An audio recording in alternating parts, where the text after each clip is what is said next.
In this video, we are going to be covering one of the best PvE builds that I've ever seen. And as you can see in this snippet, we are at Cloud Ascension Trial level 20. My health is completely drained at 0% and my comrade is at 1.1%. Now, almost exclusively by himself, he cleared the round with the Flame Dragon, and now you can see that he's actually successfully able to defeat the Dream End, which is the final stage of level 20 Cloud Ascension Trials, all by himself despite only having 1.1% health. And of course, he was successful in doing so. And he was able to do this before the Eternal equipment came out. So I knew that he has one of the best PvE builds out there, and I'm sure everyone would want to learn about it. And that's what we're going to cover in this video.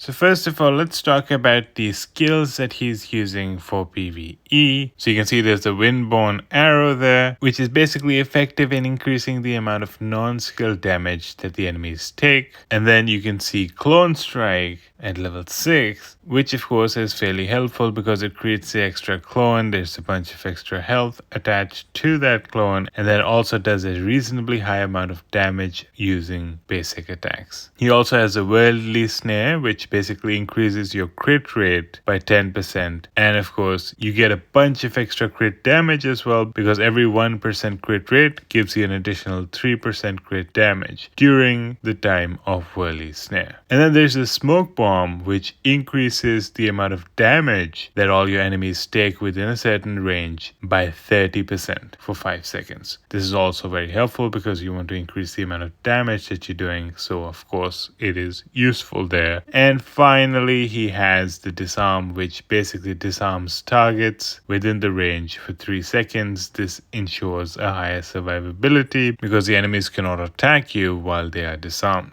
So those were his skills. Now, if you were to go into his class awakening, you can see that he has prioritized critical damage seal the most, right? You see it at level 34 and it's getting him a 224.6% critical damage. And of course that is huge. Now the thing is, critical damage is fairly hard to get, right? So he's prioritizing it in the place where he knows that he can get a bunch of it, and that's particularly helpful. Now the global attack seal is at level 20, the global health seal is at level 13, the global defense seal is at level 15, the crit resistance seal level 16, and the basic attack seal at level 20. So what's really standing out is the crit damage seal, which is all the way up to 34. And you can see that the number of scrolls, of course, increases as you continue to level it further. So despite that, he did prioritize the critical damage seal quite a lot. Next, let's go to his pals, and you can see that he does have the bunny, which is pretty helpful because it does give 5% crit rate, and it also has a 30% chance to launch targets for half a second. So basically it's increasing your criticals, but it's also increasing your survivability. Then there's the octopus, which increases combo damage by 60%, and also every 3 combos it has an extra 200% damage. And then you have the banana, which gives a 10% combo and a 100% combo damage. And then he has the eggplant, which gives a 10% crit rate. And then the treasure dragon, giving him a 50% increase in basic attack crit damage and a 20% increase in skill crit rate. Of course, the basic attack crit damage is probably more useful as he is an archer. Moving along to the tech bug, it's clear that he has been upgrading health, attack, and defense, all 3 of them, and not just prioritizing one. So that's an interesting thing to observe here. And then if you go to the back accessories talents, you can see that in the archery stream, he did unlock the defense, health, and attack in the top stream. In the left stream, which is the yellow one, he did manage to reach the last stage 1 as as well, which is pretty cool, as that allows him to increase his crit damage every 3 seconds. Of course, on the way there, he's picked up a bunch of useful skills as well, like ignore evasion, ignore stun, and of course the basic attack, basic defense, and basic health. In the right stream, he also reached the final talent, which actually increases his combo damage every 2 seconds. That's particularly helpful as well. And as you can imagine, he did pick up a bunch of useful things on the way, like combo damage itself, ignore evasion, ignore stun, etc. Now, the fact that he has the final one unlocked in the right tree and the left tree, that's the only reason he was able to go to the northern tree as well. So if he hadn't unlocked that final one, he would be limited to only one specific stream until he unlocked that final one. Then he'd be able to go elsewhere as well. Now, in the sorcery stream, you can see that he has primarily gone for the attack, defense, and health, but he did also get 1 level in the stun duration. And finally, in the warrior one, he got basically the attack, health, and defense upgrades to help with his base stats. Now, going to the wings, you can see that he does have a lot of different wings unlocked. Each of them are either offering him global health or global defense, and the equipped skill that he's using for his wings are the one that increases combo damage by 0.5%, stacking up to 60 times. So that's about 30% extra combo damage. Moving to his relics, you can see that he has a crit rate mask, the Thundercaller Kite, which does some extra damage every time you release an active skill, the Metamorphic Crystal, which increases the attack speed of your fox, dog, and octopus spells by a certain amount,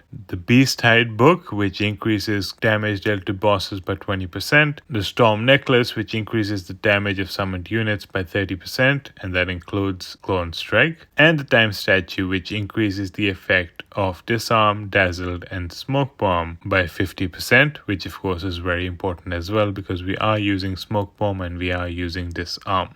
Going to the souls, you can see that all of the souls are pretty much pink at this point, but the ones that he's leveled up the most are the combo damage soul, which is at level 51, the crit damage and skill crit damage soul, which is level 41, and the others are between level 22 to level 36. You can see that his artifact enchantments are all pink and they're all at level 20. They're offering certain amount of bonuses like ignoring launch, basic attack damage res, stun, and other benefits. And each of them of course comes with their own special attributes. Now, going to the artifact, the Eye of the Raven is one of the best artifacts out there because it casts an equipped active skill at random every 20 seconds, and the first one gets called out 2 seconds after the battle starts. Now, this is such an important artifact because it actually breaks the clone strike. You could potentially end up getting 2 clones, and that is extremely powerful and extremely effective. So if you have it, do use it. Of course, unlocking other mounts gives additional bonuses like global attack, ignore evasion, etc.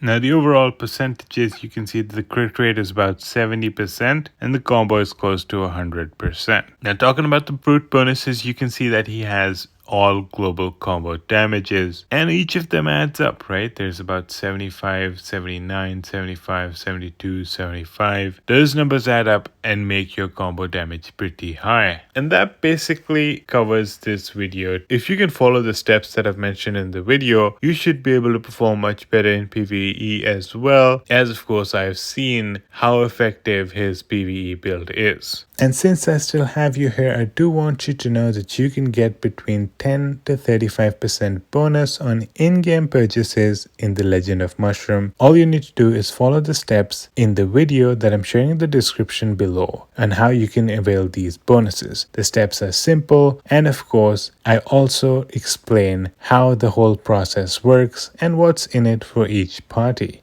including myself, because I also benefit when you use my promo code. Thank you so much for watching. If you liked the video, please like, please subscribe to our channel, and I hope to see you in the next one.